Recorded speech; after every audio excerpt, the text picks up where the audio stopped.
آج آپ کی مہنگائی اپنے عروج پہ ہے.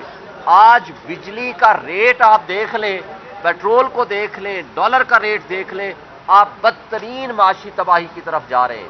جبکہ اس کے مد مقابل میں عمران خان کا جو لاسٹ ٹینیور تھا، اس کے باوجود 3.5 پونے 4 سالوں میں 2 سال ان کا کورونا میں بھی گزرا، پھر بھی last time 6.2% G D P تھی.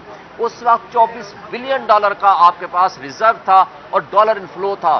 اس لیے کہ اوورسیز آپ کے اوپر تب انویسٹمنٹ کرنے کے لیے آئے گا جب یہاں سٹرانگ جمہوری حکومت ہوگی.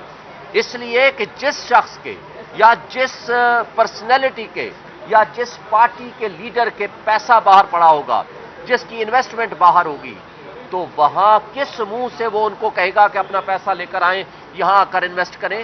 وہ کہہ نہیں سکتا. اس لیے میں سمجھتا ہوں کہ پی ٹی آئی کے ساتھ آج 80 سے 90% عوام کھڑی ہے، اور عمران خان واحد لیڈر ہے، ویژنری لیڈر ہے، جس کے اوپر اوورسیز 100% ٹرسٹ کرتے ہیں.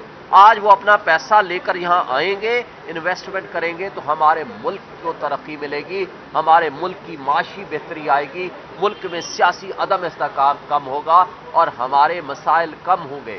ورنہ یہ نیشنل سیکیورٹی بھی ایٹ رسک اینڈ کاسٹ ہو جائے گی اگر خدا نخواستہ اسی طرح ایک شخص عمران خان کی دشمنی میں تمام اداروں کو یرغمال بنا لیا گیا ہے اور تمام ادارے باندی بن کے مافیا کے سامنے سرنگو ہو کے کھڑے ہوئے ہیں. اور یہ قابل افسوس بات ہے. اس سے ہمارے ملک کو نقصان ہوگا، ہماری معیشت کو اور 25 کروڑ عوام کو نقصان ہوگا. شعیب شیر صاحب بتائیے گا، نہ بلہ مل رہا ہے، نہ وکٹیں مل رہی ہیں، نہ پچ مل رہی ہے، نہ فیلڈ مل رہی ہے، نہ لیول پلینگ مل رہی ہے. چھکا مارتے ہو تو پیچھے اسٹمپ آؤٹ ہو جاتے ہیں. یہ کشتی بھنور پھنسی کیسے نکالیں گے؟ آج بھی تھر تھر کانپ رہے ہیں وہ لوگ جو ہمیں بلے کا نشان نہیں لینے دیتے. آج بھی وہ کانپ رہے ہیں وہ لوگ جو ہمارے لوگوں کو اٹھا رہے ہیں، لوگوں کے اوپر تشدد کر رہے ہیں. اس سب کچھ کے باوجود جو ہمارے ساتھ ہو رہا ہے، اس ظلم، جبر اور بربریت کے ماحول کے باوجود بھی ہم ہر حلقے میں مقابلہ کریں گے. ہمارا ہر لیڈر اور ورکر مقابلہ کرے گا، الیکشن لڑیں گے اور الیکشن جیتیں گے. آپ کو اگر 1 سال پہلے یاد ہوگا، عمران خان کا انٹرویو، 4 باتیں کی تھی عمران خان نے. نمبر 1 کہ یہ لندن پلان کے تحت یہ مجھے جیلوں میں بند کریں گے. نمبر 2 نواز شریف کو لائیں گے، ان کے مقدمے ختم کریں گے اور اس کو اہل کریں گے.